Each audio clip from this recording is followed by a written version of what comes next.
One of the great advantages of doing these tours, going to remote places, is I get to see the friends who live in these remote places.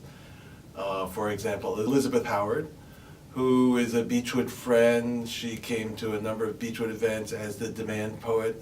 Many of you who are watching probably had your poem written up by her at one of our events. So she lives now in Kansas City.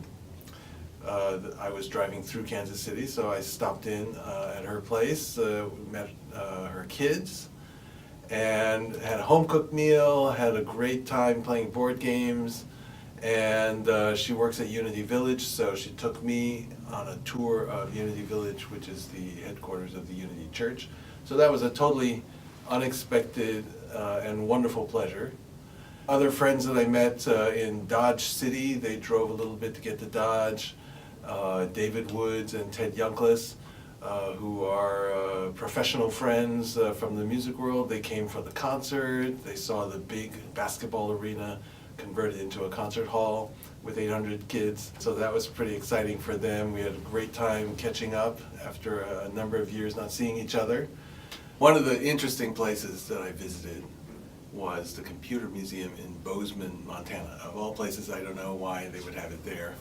But all these crazy computers dating back to the 50s, and a lot of interesting computers that I used when I was, in my teenage years and early college years. They were on display like old museum artifacts. Makes me feel a little old. Other museums I saw in Kansas City. On the university campus, and this is the Museum of Toys and Miniatures. Let's see what we can find inside. Really interesting, lots of crazy stuff. Two collectors who combined their things, and beautiful building, really well done. Went to Boot Hill Museum in Dodge City and saw the actual place where cowboys shot each other.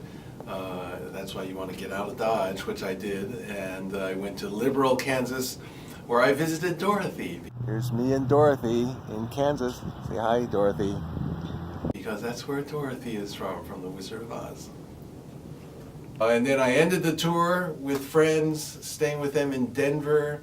Richard and Alyssa, spent the night with them before taking the plane, met a bunch of their friends, and just had a great time relaxing. So instead of anonymous hotels, it was just a wonderful way to connect with people who I hadn't seen in quite a while.